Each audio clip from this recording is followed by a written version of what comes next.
White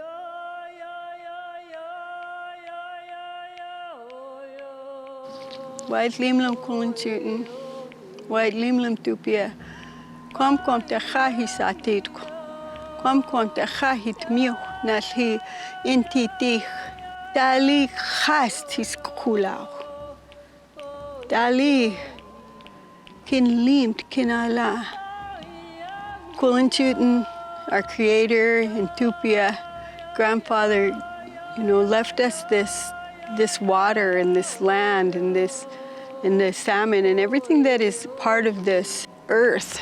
And we have a responsibility to go forward in our prayers for all of that. That's our job. This is our wealth as Indian people. We didn't look at wealth as in a materialistic sense. Our wealth was the wealth of our world and the health of our world.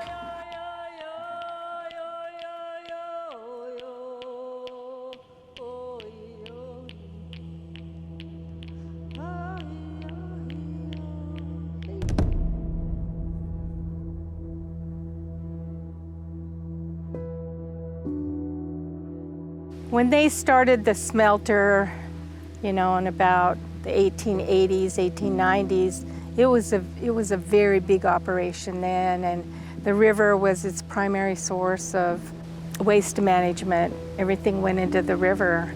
It operated for over 100 years. That smelter was really bad because it collected mineral ore from a huge region. They brought it to Trail, BC, smelted it, kind of melted off the impurities, pulled out their desirable ores they wanted, whatever they were, and then all the waste, poisonous stuff they dumped to the Columbia River, and so they were poisoning the river for 100 years, unregulated, no one cared.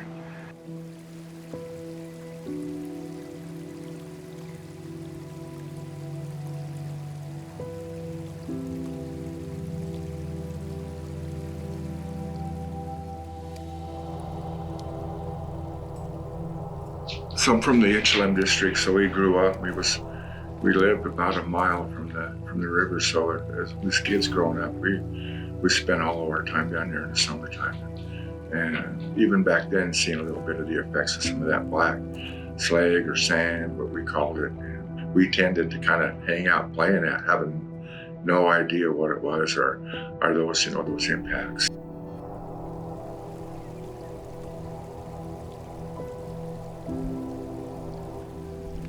We've always been on this river. We were born from this land. And so it's important for us to be here and to continue to take care of it. It's important for us to stand up for our land and our river and our salmon. If we're looking long term or thinking about correcting some of those historic wrongs and making this a better place for our future generations to live, to us that was something that needed to happen.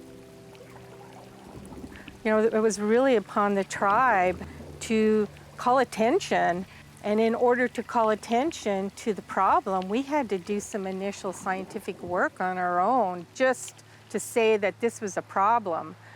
Those tests actually led to limits on how much certain species of fish you should eat. Kids shouldn't eat any, pregnant women shouldn't.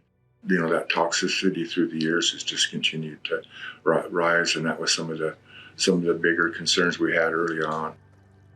We have had generations of people whose parents have said, you can't use that river. It's no good. It's polluted. We have a lot of people who aren't using the river because they're afraid to.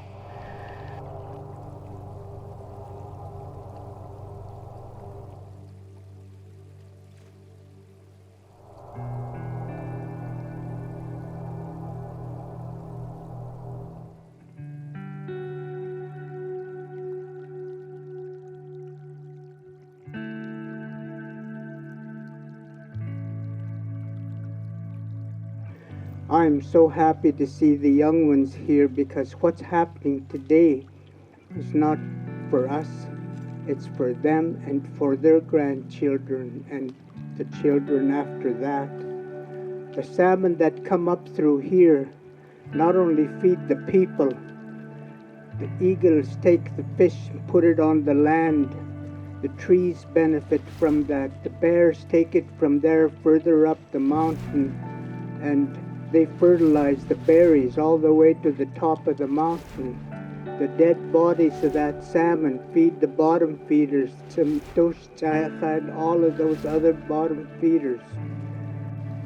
It's also important to realize or to remember that while the tribes are out in front on these issues, taking the lead a lot of times on these environmental issues, these are all of our issues. Non-members, the tribes, everybody who recreates, everybody who lives on in the Columbia River Basin, it's our responsibility to correct those historic wrongs and provide those opportunities for those future generations.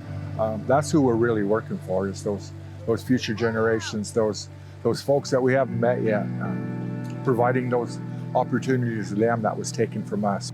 When people can know the story, you know, they understand a little bit more about our belief system and how it is so tied to the resource. Once they have a better understanding, they can talk with their family more rationally about it. They can talk with their neighbors and their politicians. And I think it will get us further because, you know, once people start talking to each other, there's a lot of common ground there. It's part of that whole reclamation. Restoration and reclamation is about sort of rebuilding.